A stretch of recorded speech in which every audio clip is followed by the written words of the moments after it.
Hey, what's going on? So, I've been sent this video about gaming's toxic positivity problem. Gamescores Discord has a huge problem with toxic positivity. Common industry and companies take advantage of it. Let's discuss toxic positivity.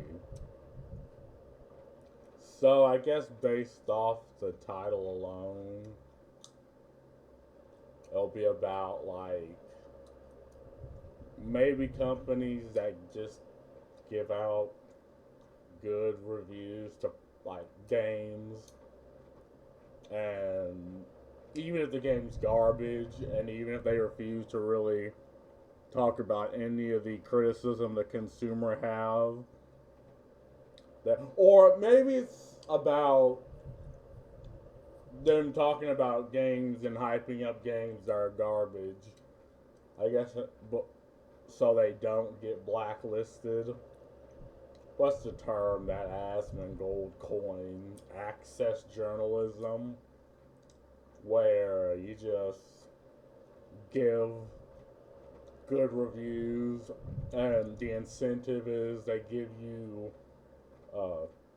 either early access to their products, they give you connections and all that. But that's just my overview before even watching this video. But let's give it a watch. Ladies It's like 12 o'clock. I'm smacking on gum, so don't expect any high res content from this. and gentlemen, today's video I want to discuss a huge problem in the gaming community, and that is toxic positivity. It seems Um, let's sign sucks positivity, experiencing guilt for being sad or angry, deciding positive about hands, hard situations, hiding painful emotions, knowing your problems, smoothing others' difficult feelings. Uh,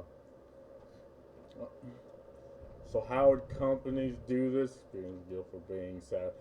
I know companies will absolutely go after bad criticism of their games and lump them under the guise of, oh, they're just a few online trolls whenever the community or whenever gamers go against their product. Silent problem about hard situations. Yeah, CEOs will be in the fucking gutter with their stocks and still be like, oh, this is the best fucking product. They know the product's probably gonna be garbage. The gamers, the consumers know. But they're like, oh yes, this is gonna be the best fucking thing since sliced bread. Ignoring your problems, yeah, companies just don't care for the consumer. And the fact that their games don't actually sell. Hiding painful emotions. I mean, there's a lot of middle management that claims they're doing a good thing by bastardizing art and making art based off checklists and IPs based off checklists, dismissing other people's difficult feelings. Yeah, they pretty much do this with the consumer. Again, because you're not you're not the customer.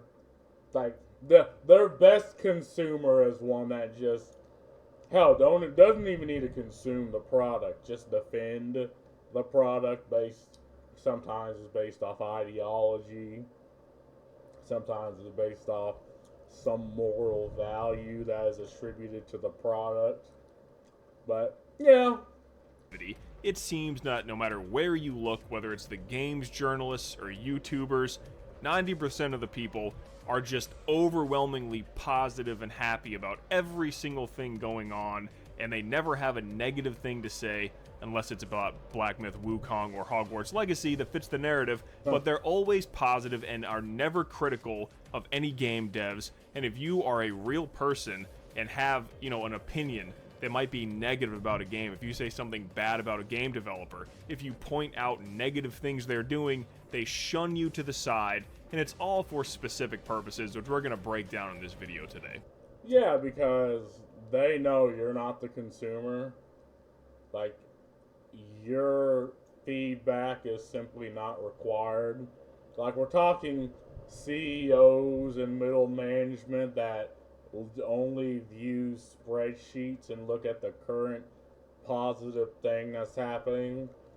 So you have many like hero shooters, you have many games like Fortnite, many live services, you know, and all these are coming out because they're looking at their predecessors. They're looking at games that came before and that were popular, and they're like, yeah, well, even if we can attempt to grab up that at least 20% of that crowd into our game, it's a net positive, right?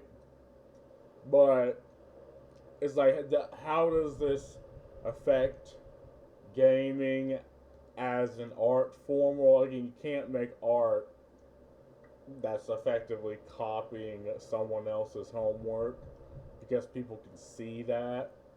Like, people aren't dumb. And see, and this is where the moral value comes in, because all I have to do is say, oh, we're doing this for diversity, or oh, this is a very diverse game, very inclusive game, this, that, and the other. Our character likes to suck cock. And because of this, you have people who, again, do not play games, but they attribute moral values to these things, and they're forced to defend it. And they surround themselves with other people that think this way. So why do these people peddle this toxic positivity and become the ultimate consumers? And that's basically because they want to be BFFs with the game developers, try to act like, you know, they're part of the gaming circle to give off the illusion that they're on the inside crowd or they have insider knowledge of the game industry to try to pump their brand up. And they know if they are negative about games or negative in any kind of way, game devs are less likely to work with them, play nice with them, or, you know, give them insider information that may boost their channel or their, you know, game company they work for, like IGN or something like that. And this is a very bad thing because companies use this to their advantage. Let's look at the Insomniac leaks. That's a great one. Greg Miller and all these people, everyone was white knighting for them, being like, oh, we can't discuss the leaks. We can't. No one's asking you to talk about the personal information, or no one's saying you should, you know, it's okay to hack companies. But when these leaks come out, these are important things that you need to discuss. And instead you go off and talk about, we're going to talk about the human toll of all the people in Insomniac that work hard. Or let's say a game is bad, objectively bad. It always has to be with the caveat of, I know it's just so hard to make games, guys, so I don't want to be too overly critical. Well, leaks are bad, right? Because it goes into, like, the public image of the company. One, it makes the company itself seem incompetent, right? And the Insomniac leak was interesting, right? Literal motherfucker hacked that shit with an Xbox controller and a Amazon Fire Stick. That shit was wild. But it also puts a bad image on the product because the reveal is part of the point. Like, say at Toyota, right? When I used to work at RJ, which they loaded the vehicles onto the rails, they were testing the newest vehicles on the ramps into the train cars, right? And these are vehicles that haven't even been released yet. And what do? They smack black tape all over them. Why? Well, because the reveal is part of, you know, the product just as much as part of the product, and this invitation of the product, and, you know, the practical aspects of the product. And this is why leaks are a very bad thing, right? Because now that aspect of the release, that aspect of the product is already out to the public before it's even purchasable. Yeah, alright. but it's just an okay game at best. It's And you have a situation where, because I see this a lot as well, people like throw up, the developers and the grunts as a shield to protect bad fucking business practices, bad fucking business decisions. That the developers really, like the ones that do the coding, the art, like they really do not have a say. Like if anything, these like the middle and upper management impose what they want on the developer, and I've went over certain situations of that, like how characters are supposed to be artistically portrayed. And when this happens, right, when you have someone who, in the case of that Blizzard, someone who doesn't know the first fucking thing about drawing art, telling a person who drew the Draenei back in old World of Warcraft, and telling them, no, we don't make characters like that, take it back, like, it's soul crushing. And you cannot make art like this. It is impossible, right? And again, what the developers do is just treat it like any other job. I mean, they've been through university. They spent a third of their life learning this. They're not just going to get fired or drop it, because then they'll either get blacklisted, and at least here in America, getting fired from a job is like a black stain on your work history that could never come out, as if it's the greatest evil, and just regardless of the reason, right? And I think after a couple of years, that just shouldn't be used against you, but hey, that's just my opinion. instead of just coming out and saying the game sucks. I swear, making video games is the only job in the world where you could completely fail at what you do and everyone just coddles you. If I showed up No. Like the CEO of Unity, before that whole debacle, who was the previous CEO of EA, who is comic book villains level of greedy. He gets ousted, he gets fired from the company, he just flies his golden parachute to another company as CEO. Right?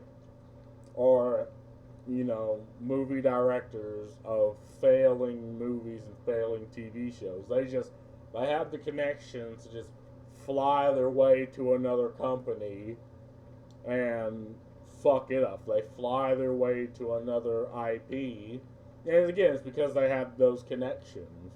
Like, the consumer doesn't matter. Like, according to them, and I was told this, like, they're being told to shut their ears, shut their eyes, shut their ears to the consumer, and just worry about the products. Just worry about getting investor money, dumb money from a government.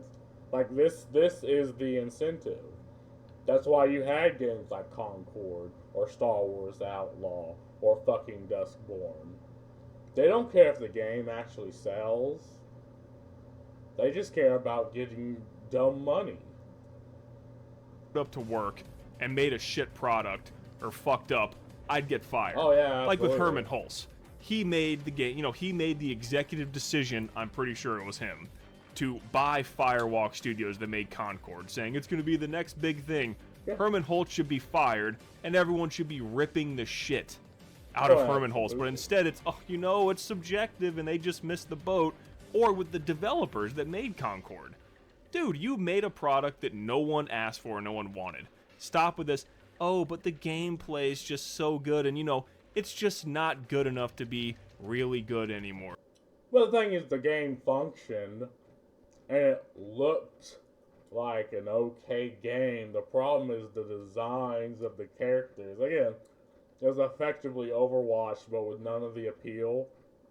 If they would have made their characters the same way Overwatch made theirs, I guarantee you it would sell. Right? It'll sell more than what it has. Like, what do you think? Why do you think people buy the first Descendant? And that game has probably one of the most idiotic and predatory microtransaction system out of all of them. And it's effectively a Warframe knockoff. But it had hot fucking characters and people played it.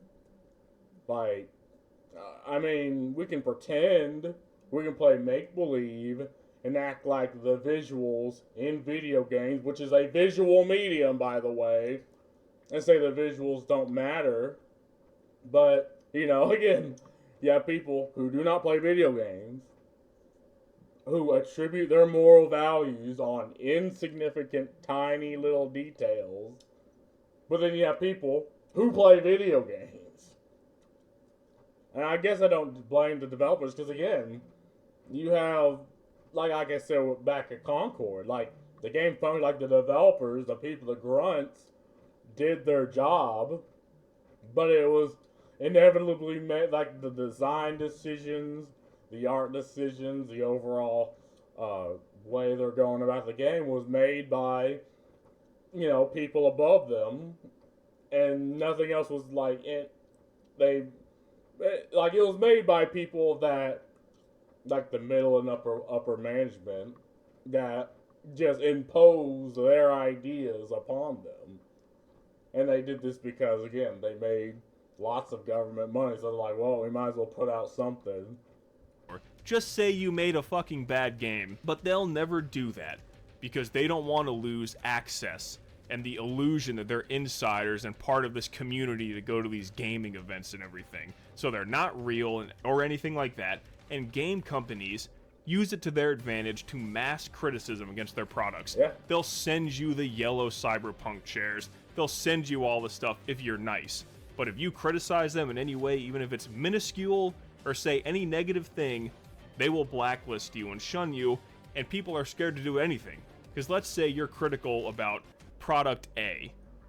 The, product B people might think, they were, kind of harsh on this. We might not want to send them our game. So they use it to their advantage, and ultimately it's the consumers that are harmed by this toxic positivity. Yep. We, as the consumers, have the power. If someone makes a product, it deserves criticism. Just like if I make a YouTube video, do I sit there and delete comments of people talking shit about me? No. I'll talk with them back and forth in the comments, try to come to a common ground, and it's all good. That's what makes people better with everything. Not all, negative comments or, criticism is bad. Sometimes it's positive criticism. It's criticism. Yeah, and companies know this. Like, they have PR teams. Like, they understand the difference between constructive and destructive criticism. Like, they're not dumb. But what happened is they've created this internet business class of people that is no longer adhering to the customer and get the gaming industry. Like, they act like they're a completely different class. And if you do constructive criticism, you're part of the class. But if you do destructive, well, you're not part of the class, right? Tend to help in your stuff to improve, deliver considerately with positive attitude, focus on situations, behaviors, or issues, offer specific, actionable objects feedback. Yeah, I mean, people don't want games to fail. People want companies to fail because they've, for some reason, forgot that the consumer is what put foods on their fucking table, right? And I guess that's probably not really much the case now that they get government money and ESG money. But, I mean, at one point, even what you see is games like Black Myth Wukong, right? Small, focused projects that is what the market wants, right? They don't want just yet another hero shooter, yet another extraction shooter, right? They don't want yet another live service schlop.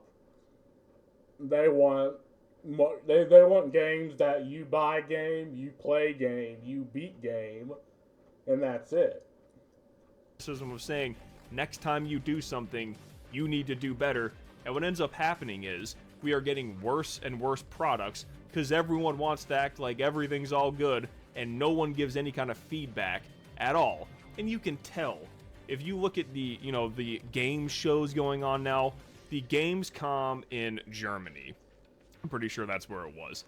They showed off, Jeff Keighley just has this fucking, I don't know what it is. He just likes having 2-hour shows, or maybe 5 of the games shown people are actually excited about. And you show all this fucking artistic fucking slop games that no one is gonna play.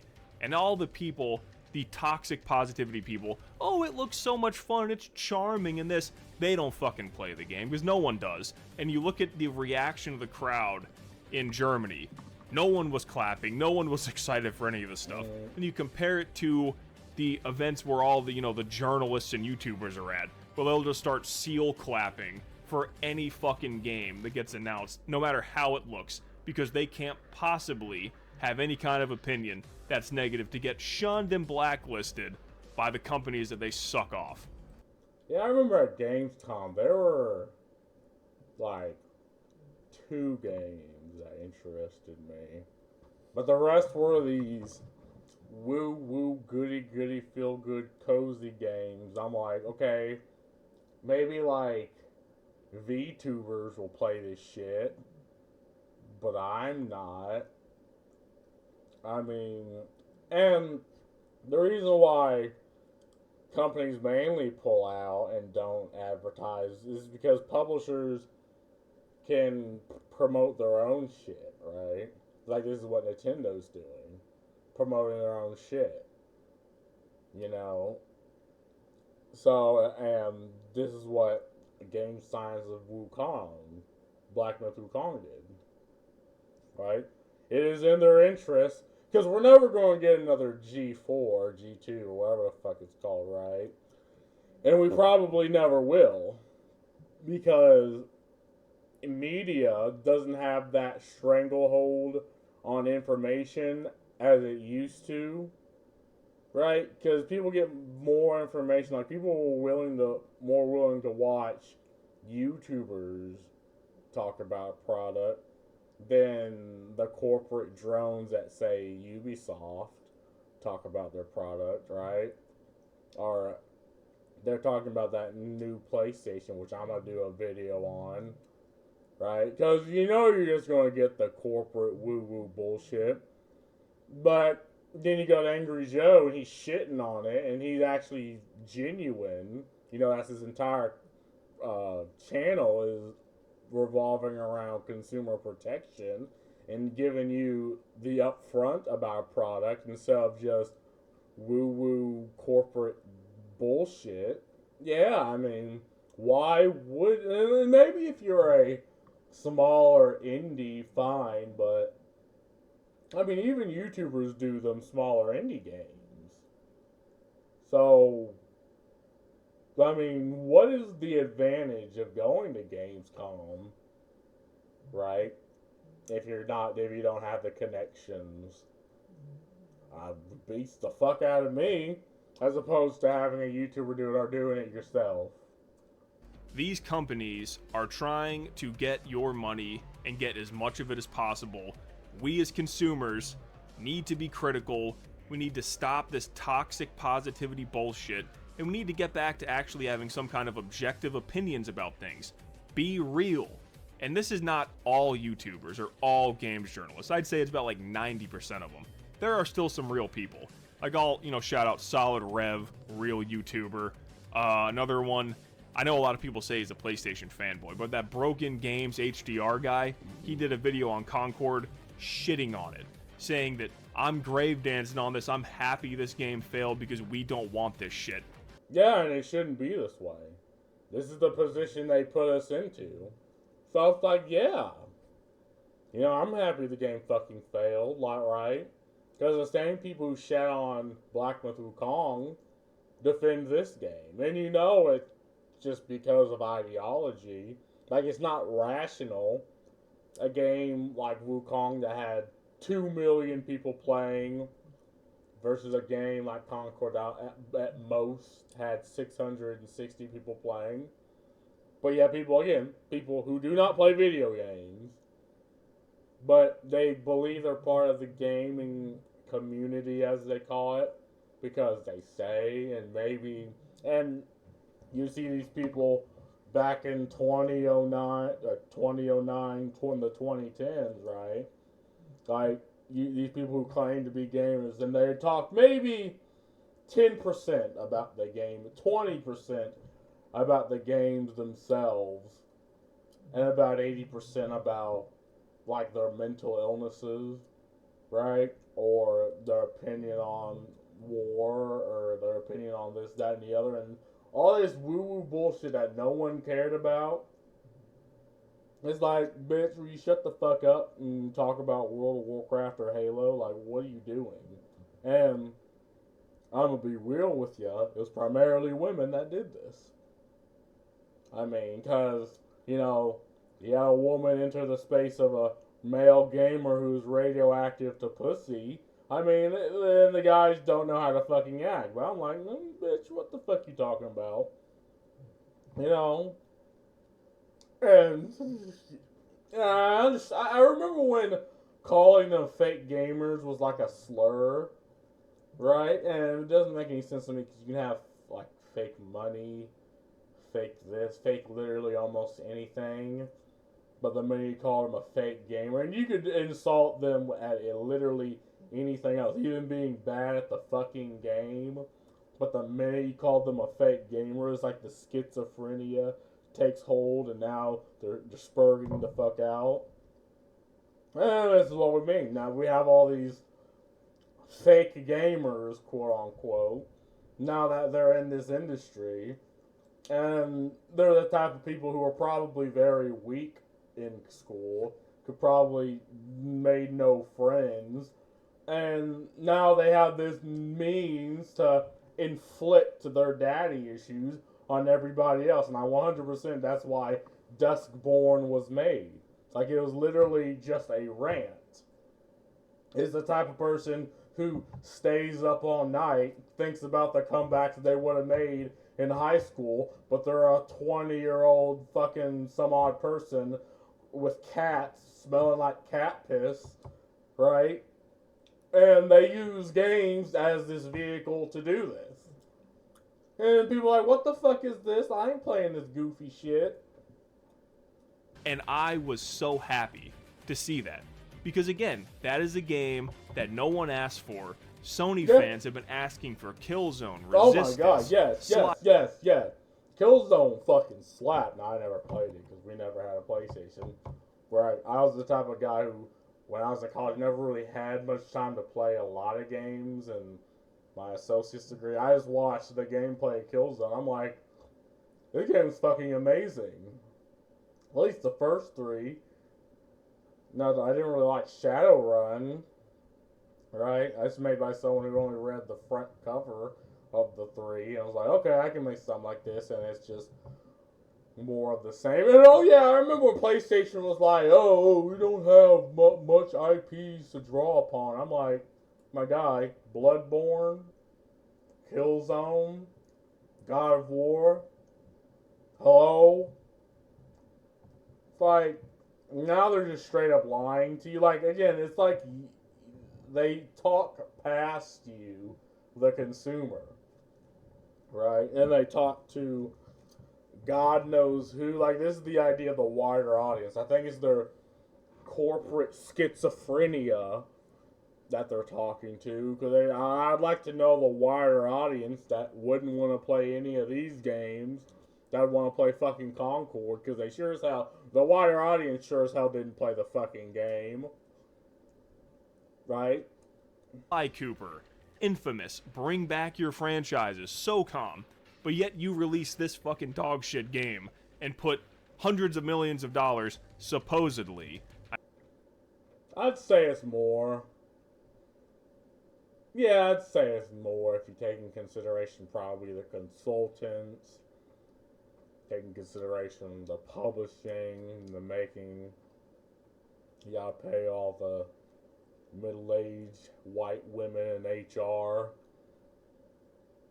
Yeah, well, I'd be surprised if it was under 100 million. They probably got a lot of that from government grants.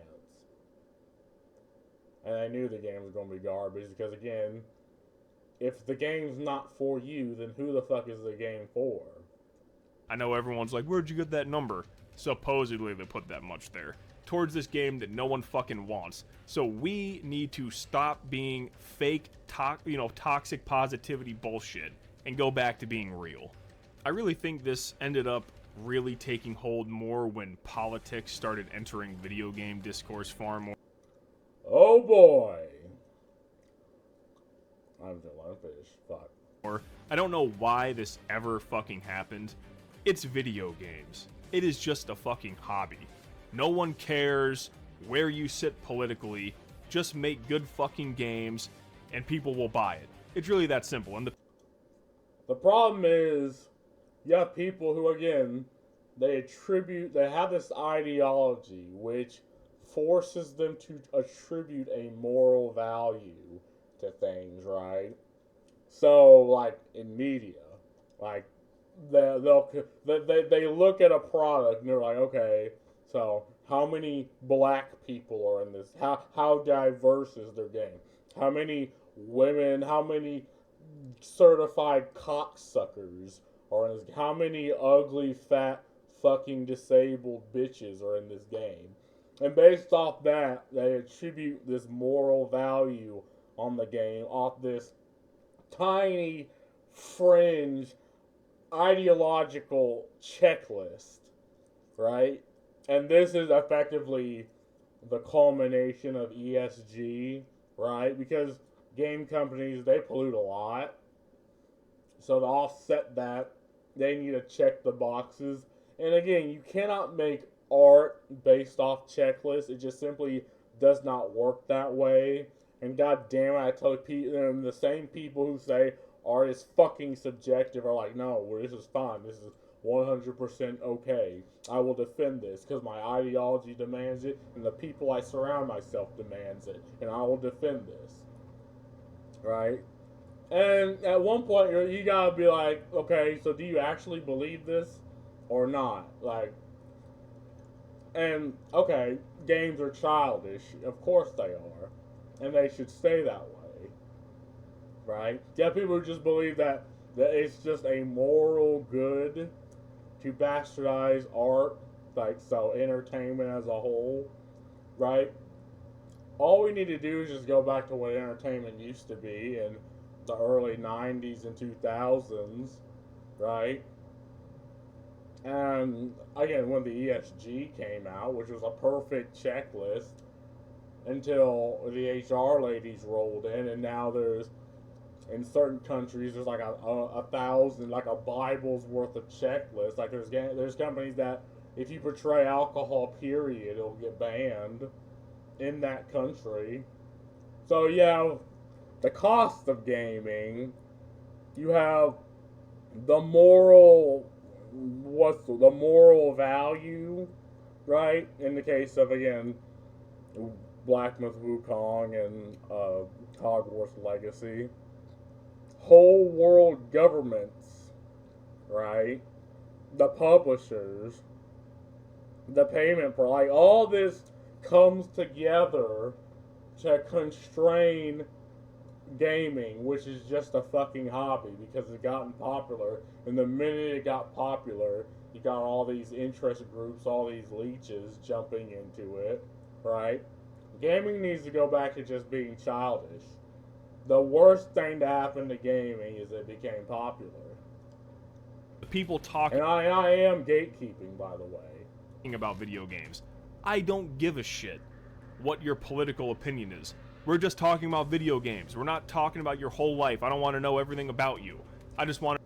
But people center their entire life off a fringe, tiny, ideological, moral compass that not even their fucking parents follow, right? And these are the people you need to contend with on Twitter because their whole life is based off online. They don't go out. They don't travel the world. They go to university and they don't even meet they go to universities, they surround themselves with a tiny fringe ideological minority of people. And it's almost like they're forced to think this way. Because if they don't, they lose their connections, they lose their friends, they get attacked, right?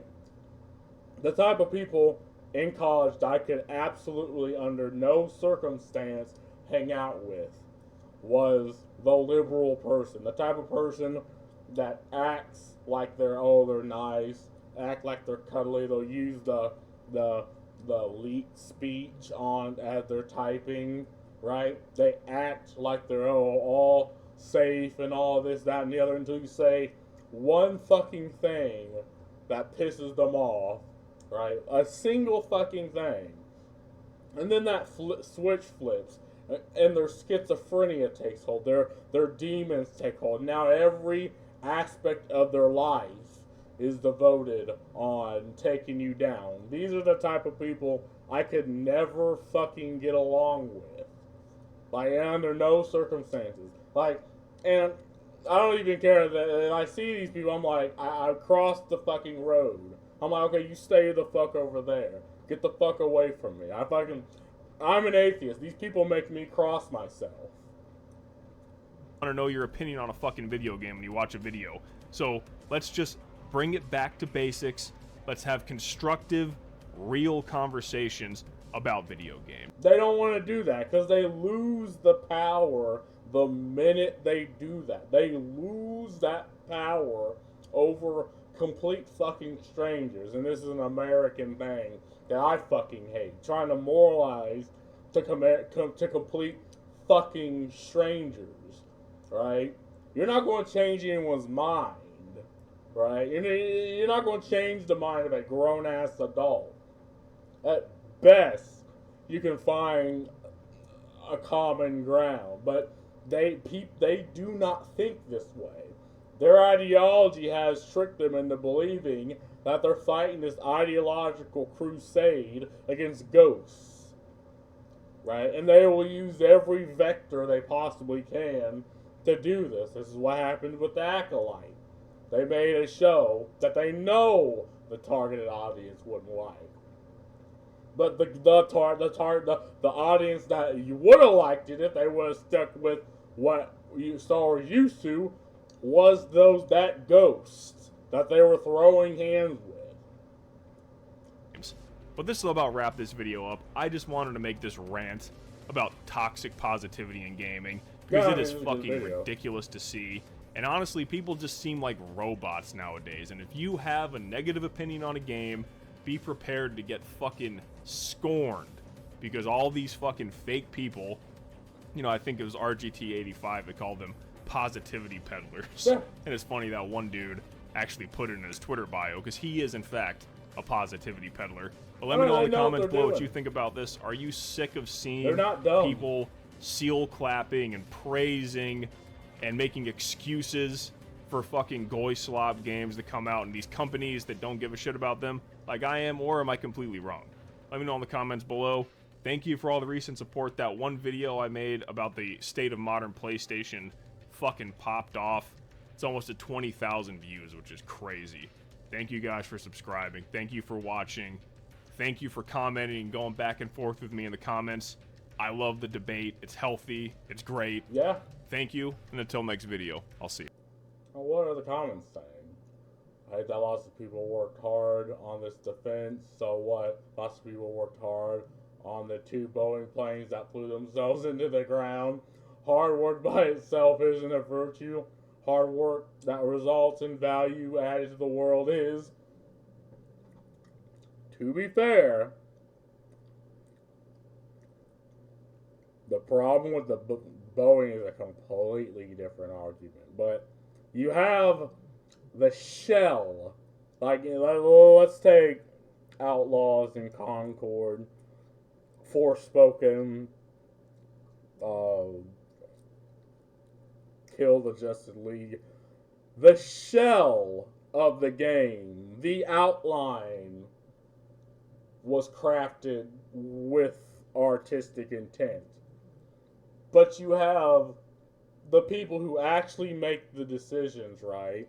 You know, the ideologically possessed individuals and the upper management who probably doesn't even care. They just let their middle management and their consultants run rampant. They fill this this artistically crafted shell with shit. They shit in it. It's like, okay, maybe it looks good on the outside, but it's filled with shit. So why are you giving this to me? This basically as Gamergate started a decade ago, but these people won't stop. Gamergate was the consumer attacking the industry. Like, and it was bipartisan. So you had the Tumblr right with pronoun, not, it wasn't even pronouns, and it was mental illnesses in the bio, and a literal self-proclaimed Reddit fucking neo-Nazi stepping hand in hand to shit on the industry, shit on games journalists. I don't think this will ever happen again. I say all toxic positivity fits 100% with Nintendo and Pokemon community, especially Pokemon. You can't even criticize modern games without getting dogpiled. Nintendo seems to be a company that actually gives the consumer what they want. But yeah, well, no, I'd say it's different. Nintendo seems to be one of the few companies that understand its audience and actually give. But yeah, I mean, you should still be able to criticize them, the Pokemon games. I mean, still. I got basically shouted off of Bethesda's Discord my transgression to say that I want as a consumer some of their sycophants actually went as far as to say that Bethesda as a company is no way obligated to give us what we want. And again, this is this odd corporate mindset. And hell, a bot probably gave you this. I don't believe anyone with a fully functioning frontal cortex believes that a company, which the point is to sell you a product, is not obligated to sell you a good fucking product. I don't think anyone with two neurons to rub together to form a synapse would say that. It's like, that's probably, but if it's, well, never mind, it's their Discord, it probably was bots. Movies, will you like Marvel or will you be labeled a bigot? TV, will you like the Acolyte or will you be labeled a racist? Games, will you be like Concord or will you be labeled a homophobe? Yeah, I mean, this is, and the sad thing is, people know the tactic. Even the people using the tactic knows the tactic, but we have to pretend like we don't. We have to like they want that one person to be like, oh, I'm sorry, I'm not a bigot. Take my money. They throw their fucking wallet at them and run off. If I just trend out just hating your consumer base, I remember when games improved themselves to convince you that they were good. Now they're intentionally making them shit to please a few clowns on Twitter and getting mad that we aren't buying into the narrative. Yeah, again, it's odd. Like when you attack the consumer, it's you're attacking some bigot, racist, homophobic trolls, right? But when the consumer fights back against a shitty fucking company, oh God, they're attacking the God forbid they attack the holy, sanctified, multi-billion-dollar company ordained by diversity, right? Like, God forbid you do that. But anyway, this is a good video. You know? That's all I gotta say. I don't know, I'm actually kind of getting tired. Peace.